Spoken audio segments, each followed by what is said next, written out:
I've been doing some Christmassy baking and I thought I'd film it and do a little baking tutorial for you.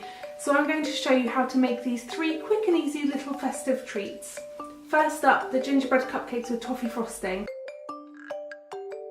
You will need icing sugar, ground ginger, cinnamon, self-raising flour, soft brown sugar, cupcake cases, butter, eggs, a piping set for the icing, milk, and reindeer ears are optional.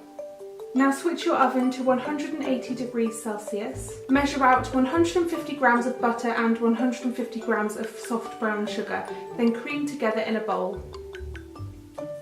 I firstly tried with a whisk, which didn't work, so then I tried with a metal spoon, finally settling on a wooden spoon. Mixing is hard work, guys, so make sure that you get your tools right. Next you need to add 150 grams of self-raising flour and your spices to the mixture. Crack in 3 eggs one at a time, stirring between each one.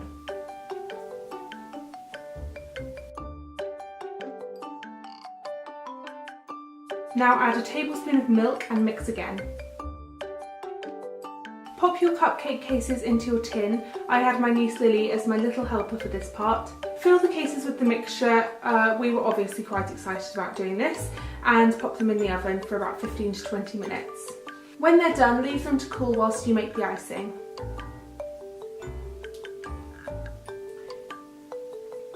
Put 50 grams of butter and 50 grams of soft brown sugar in a pan and cook over a low heat until they're melted together. Add 2 tablespoons of milk and stir. This will give you a gorgeous toffee sauce.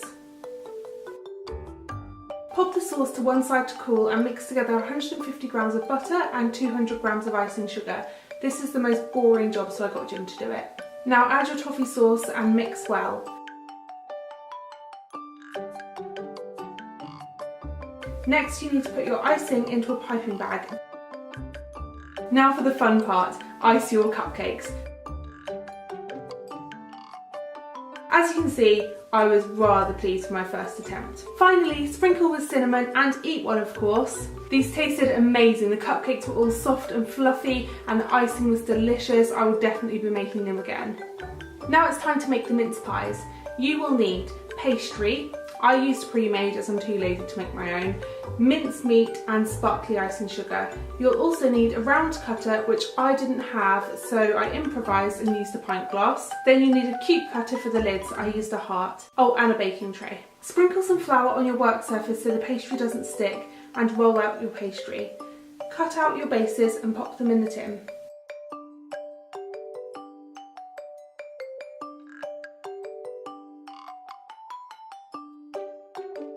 Then fill them with mincemeat. Little tip, do not fill them as much as I have here. You will see why later. Now cut out some hearts for the lids and put them on and squish them down. Brush with milk for a golden finish and put them in the oven at 180 degrees for about 20 minutes or until golden brown.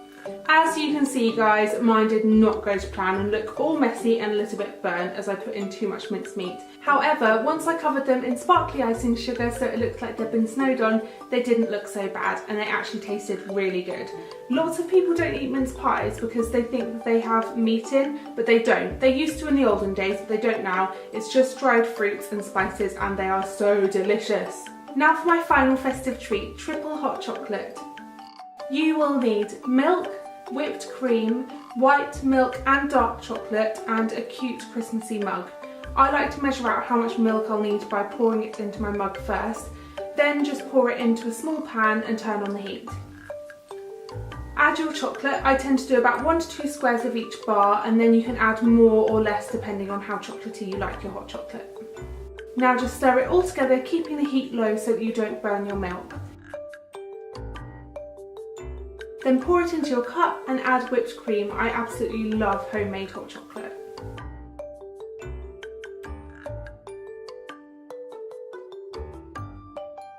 And that's it, guys. I hope this video makes you feel festive and gives you some inspiration for Christmas baking. If you do make any of the yummy things that I made in this video at home, then please post your photos on Twitter or Instagram using the hashtag #BakingWithTanyaBurr and tag me at Tanya Burr. I can't wait to see how you guys get on. So that's it for this video. Please give it a thumbs up if you enjoyed it, and I will see you soon. Bye! Bye! P.S. This was my first voiceover video, so I hope I did it okay. Bye!